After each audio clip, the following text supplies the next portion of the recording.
Hola, ¿cómo les va? En el trabajo práctico número 2 vamos a analizar la restricción externa de la Argentina, y para comenzar vamos a leer un pequeño extracto del texto de Bellón y Weiner que ustedes tenían que estudiar para esta clase.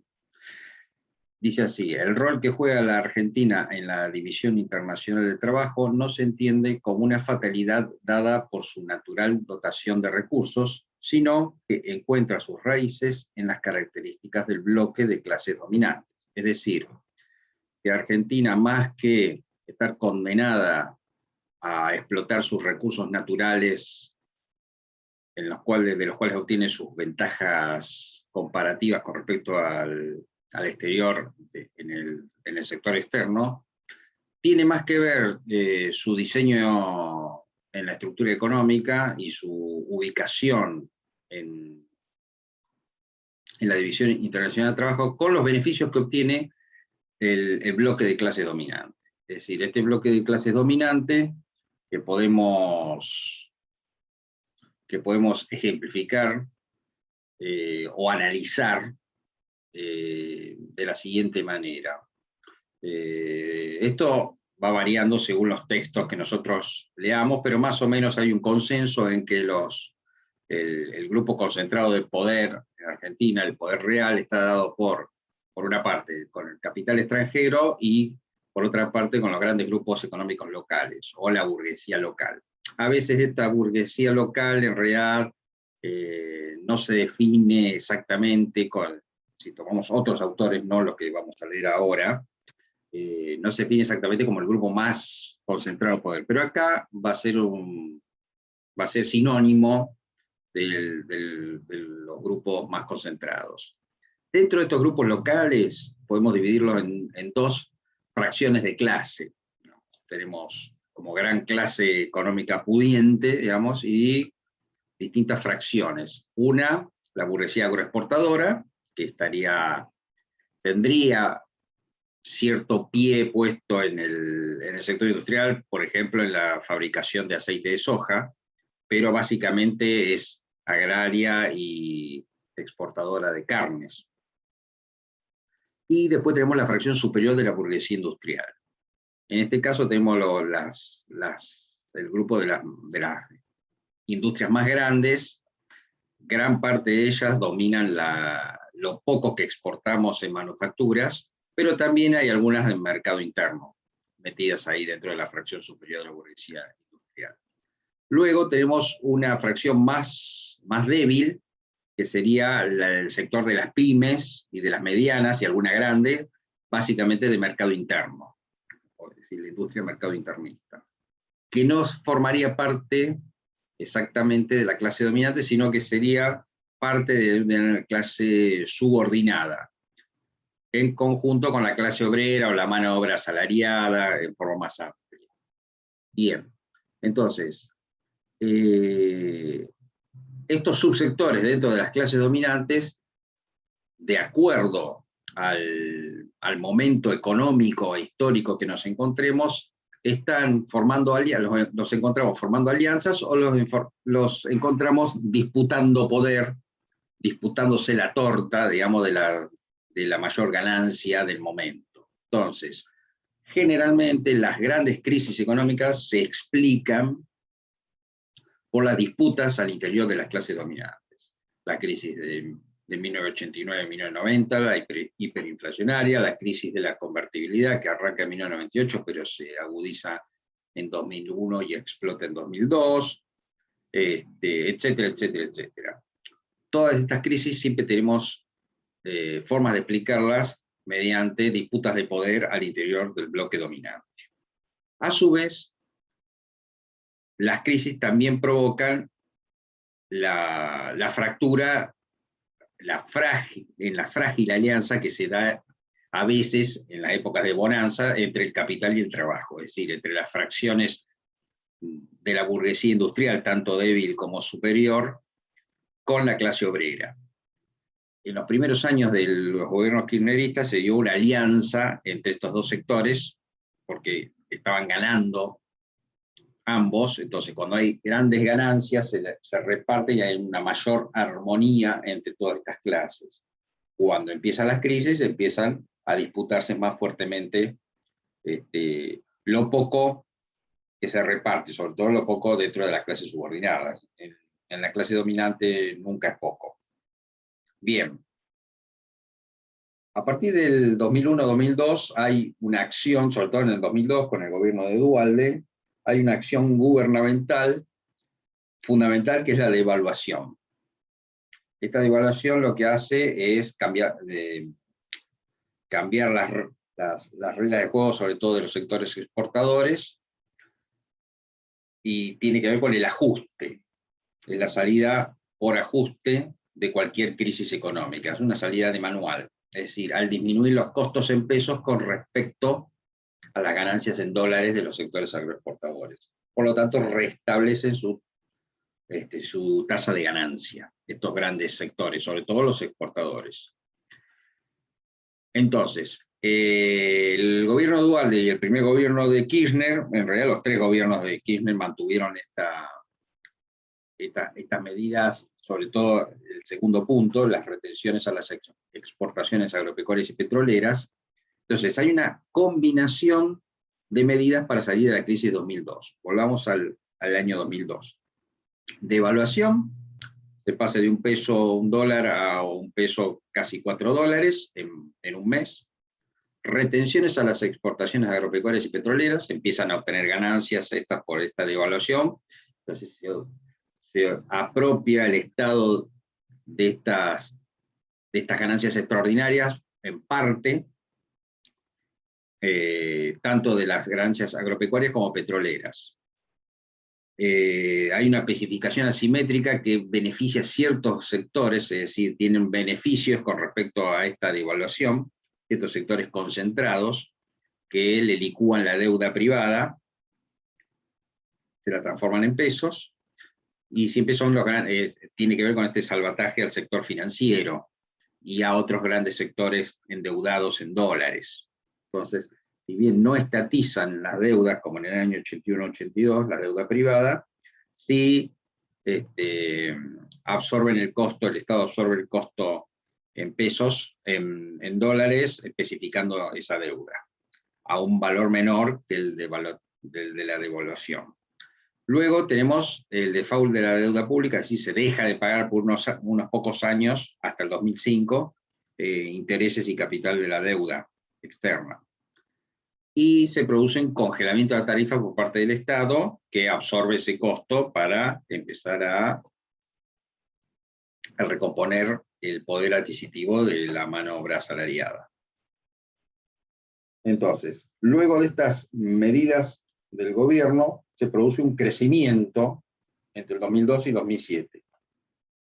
A su vez, sumándole estas medidas, mejor dicho, tenemos el cuarto punto que ustedes leen en la pantalla, que es el término de intercambio. ¿Qué son los términos de intercambio favorables? Que los precios de las commodities crecen por la demanda asiática, sobre todo China y países cercanos a China, que demandan mucha soja, muchos minerales, en menor medida hidrocarburos.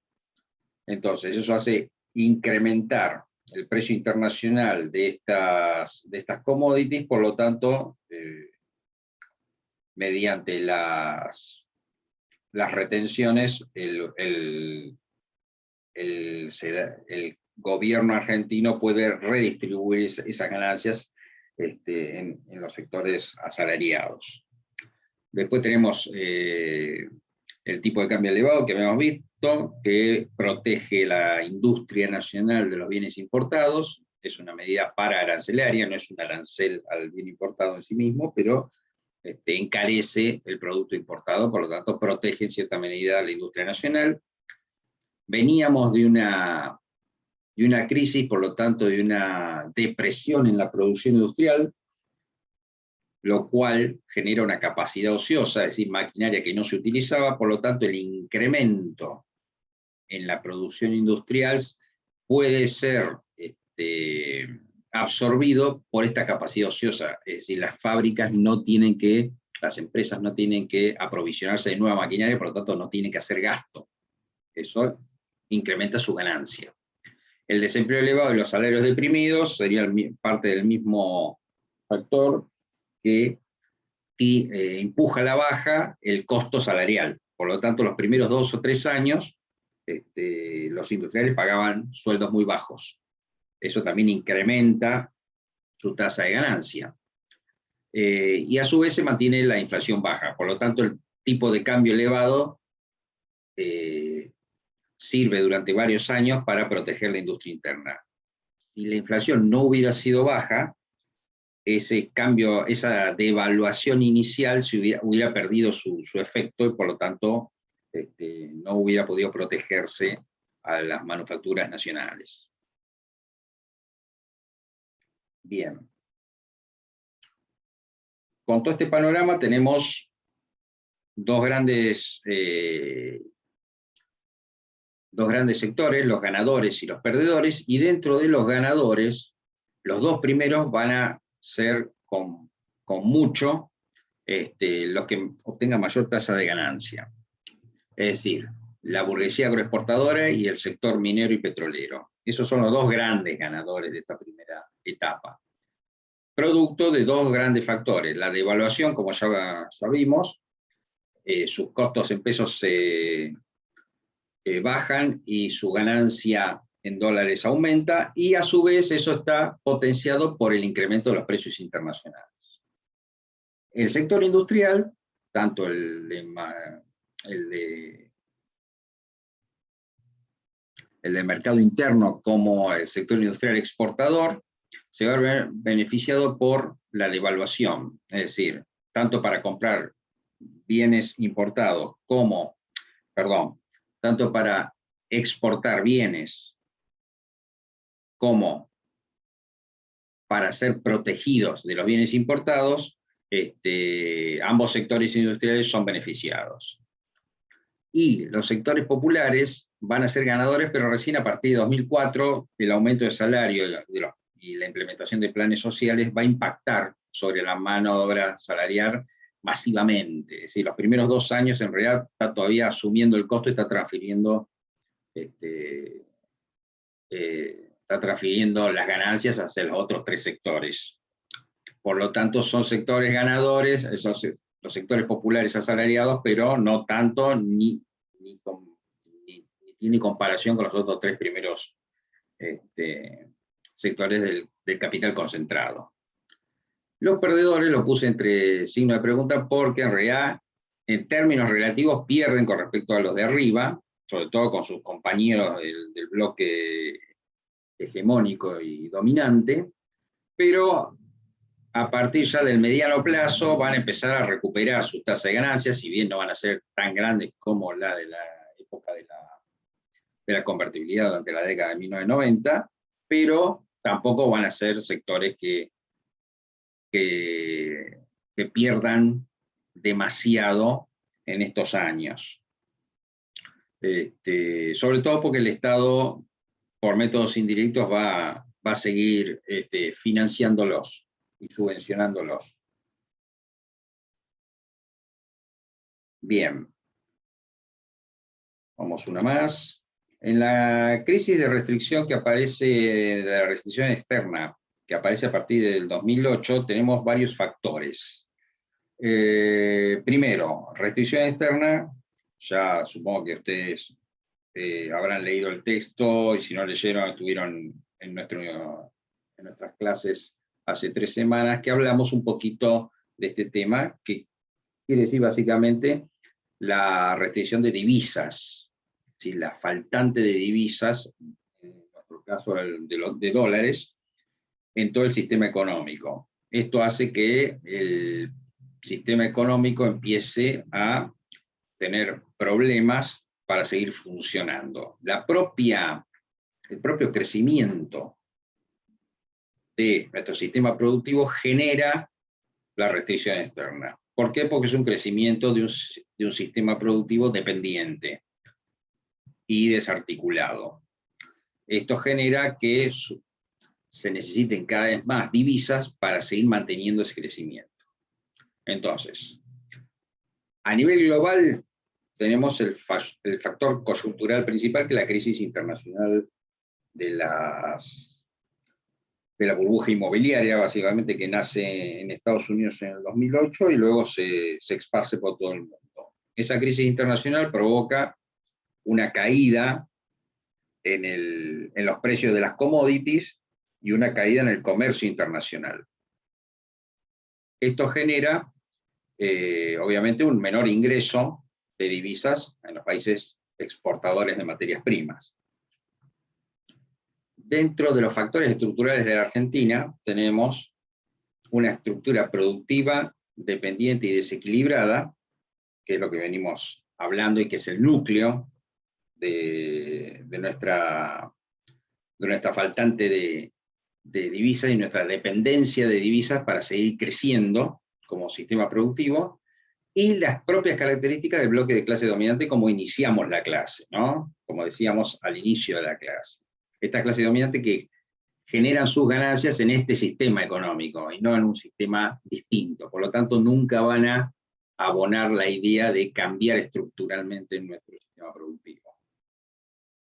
Bien, ahora sí vamos a la filmina que estaba antes. ¿Qué consecuencia va a tener esta crisis? Bien, la reducción del superávit comercial, es decir, las importaciones se van a ir acercando a las exportaciones.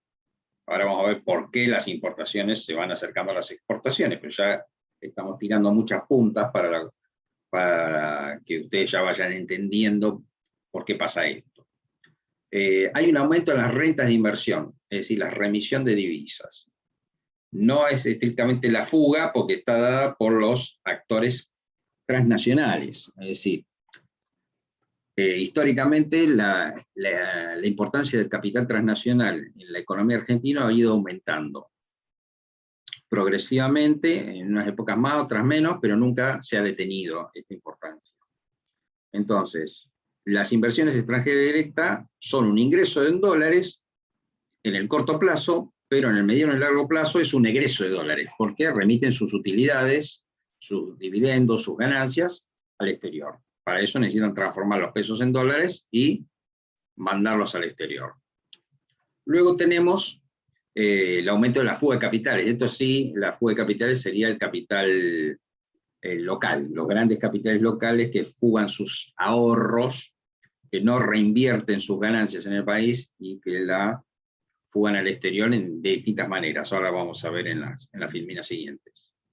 Y luego tenemos constantemente, a lo largo de toda nuestra historia, los vencimientos de deuda externa, ¿no? Que hay que pagarlo en dólares, tanto de capital como de intereses. Bien, entonces, resumiendo lo que venimos hablando hasta ahora, el talón de Aquiles nuestro, de nuestro sistema económico, dicen los autores que no habría ninguna fracción de clase dentro del bloque en el poder que estuviera interesada en modificar sustancialmente la estructura productiva argentina. ¿Por qué? Porque ganan en la manera en la que está estructurado actualmente.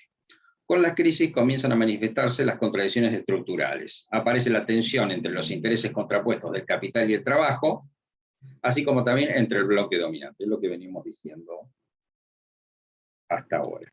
Bien. Ya concentrándonos más en la estructura productiva propiamente dicha, ¿cuáles son los déficits que tenemos? Por ejemplo, los primeros renglones hablan de, los primeros ítems hablan del sector industrial propiamente dicho. Los bienes de capital y los bienes intermedios son básicamente producidos en el exterior.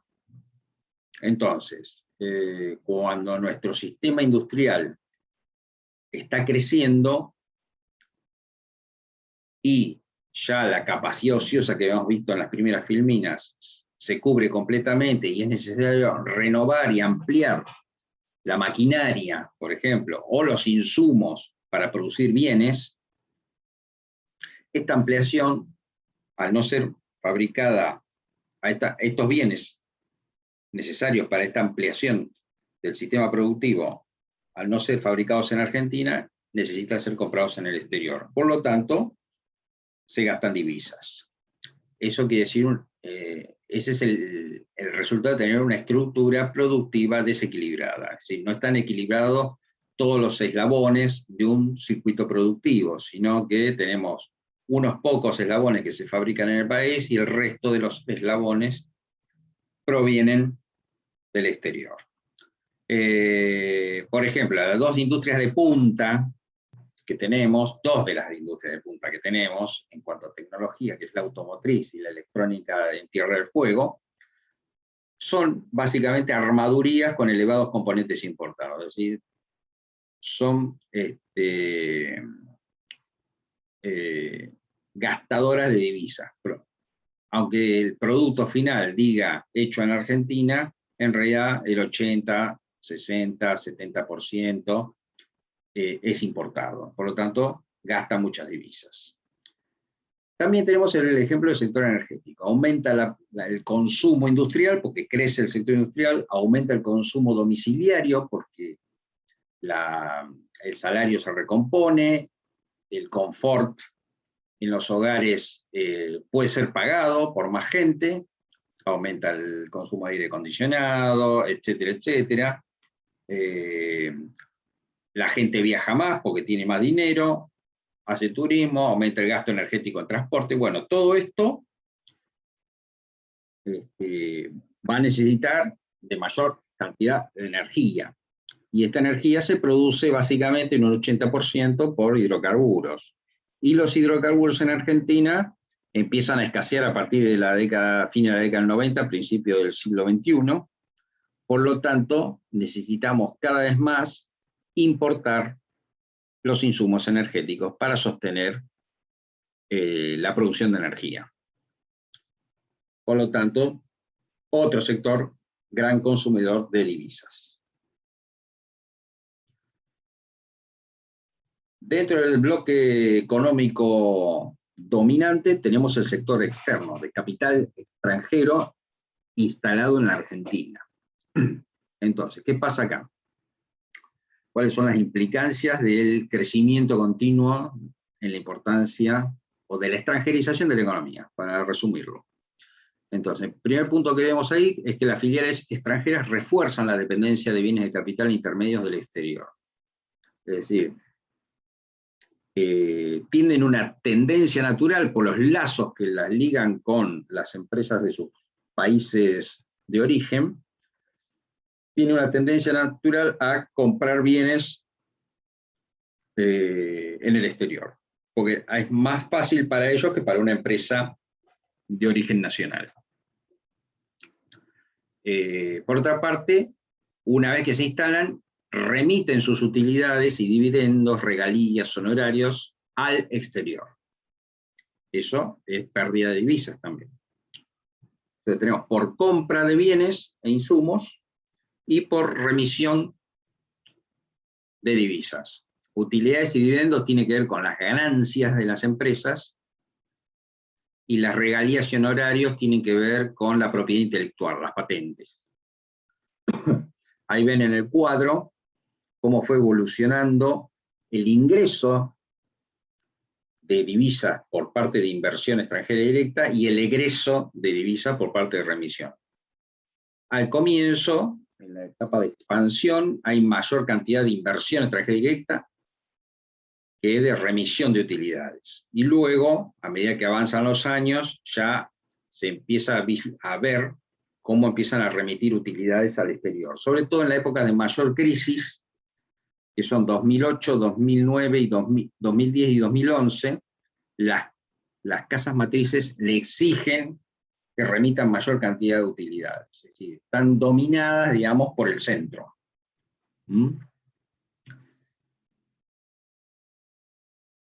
La siguiente filmina, ponemos el acento en los grupos económicos locales, esta burguesía agroexportadora e industrial, ¿no?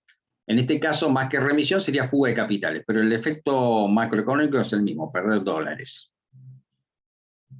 Entonces, el primer punto, ¿cómo fugan capitales los grupos económicos locales? Por compra de activos físicos en el exterior, inversiones inmobiliarias y empresas. O sea, compran casas, departamentos, compran empresas en el exterior, etcétera, etcétera. Digamos, este primer punto sería el menos importante en la fuga de capitales. El más importante es la compra de activos financieros en el exterior y locales en dólares, es decir, comprar deuda externa argentina en dólares, sería este segundo punto. Divisas, títulos, acciones, etc. Entonces, todos estos factores conforman la fuga de capital de grupos económicos locales. En el gráfico 3, que está tomado del texto de Belloni Adriani, de Belloni Weiner, se observa los picos máximos de la fuga de capitales tienen que ver con las grandes crisis, la crisis del 2008 y la crisis del 2011. Algo parecido a lo que pasaba en la remisión de capitales por parte de las empresas transnacionales. Cuando hay, digamos, una etapa de bonanza, la fuga de capitales o la remisión de dólares al exterior por parte de los actores extranjeros es un poco menor. Si bien nunca se corta, es un poco menor. Es decir, en este caso, si usted, no tenemos acá la comparación, pero en los 90 hubo muchísima fuga de capitales por valorización financiera. Acá se observa que no necesita haber valorización financiera para que haya fuga de capitales. Digamos. Son dos fenómenos muy ligados entre sí, pero no necesariamente implica que la fuga de capitales va a estar ligada únicamente a un circuito de valorización financiera. Porque en estos años no hubo valorización financiera a los extremos que se observaron en la década del 90 o en el gobierno macrista. Bien. A partir de 2011 observamos que decae mucho la fuga de capital, pero esto no es por una cuestión de que los capitales, tanto extranjeros como nacionales, reinviertan en el país, sino porque el gobierno adopta una serie de medidas para restringir la compra de dólares. Entonces, tratar de evitar la fuga de capitales y la evaporación de las reservas del Banco Central mediante legislación, mediante acciones estatales que impidan directamente. Esto no garantiza ninguna reinversión, simplemente aguantan el capital dentro del país en inversiones financieras al interior de la Argentina, mientras esperan el momento óptimo para volverlos a fugar. Bien. ¿Cuáles fueron estas medidas para paliar la crisis? Bueno, las licencias no automáticas, las declaraciones juradas anticipadas, tienen que ver con los bienes de capital y los bienes de insumo. Tratar de que los bienes importados no inunden el país, sobre todo los bienes de capital. Las licencias no automáticas se trataba de cuidar algún tipo de maquinaria que se producía en el país para que no fuera desplazada al mercado por una maquinaria importada. No es que le aumentaban el arancel, pero no era solo una cuestión arancelaria, sino una cuestión de dilatar en el tiempo y complicar la compra de esa maquinaria si existía una fábrica argentina que la pudiera suplantar, ¿no? Entonces, esto tenía que ver con retrasar un poco la compra de bienes manufacturados en el exterior, sobre todo para el sector productivo, no tanto para los bienes de consumo. En este momento ya la inflación, a partir de 2011, 2012, la inflación había empezado a erosionar la ventaja del tipo de cambio. Es decir, los costos en pesos se habían encarecido, por lo tanto los bienes importados ya no eran tan caros. Luego, el tercer punto es la compensación de importaciones por exportación. Esto se aplicó momentáneamente en algún momento, entre los años 2011 y 2015, no fue constante. Se le obligaba a las empresas que compraban bienes importados, que gastaban dólares, invertir en actividades que exportaran.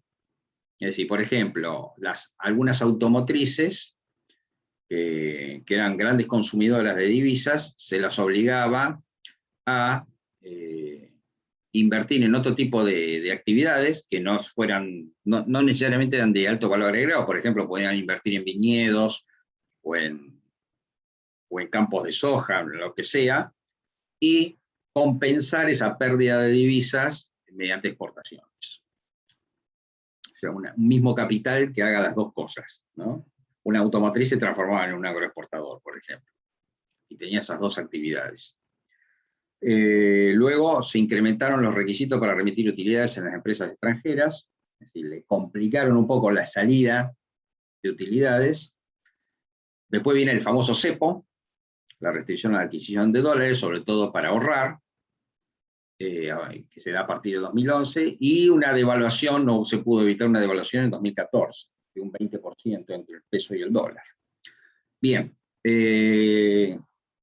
hasta acá llegamos, y después, durante la clase sincrónica, todos estos puntos, que son varios, los podemos ir profundizando.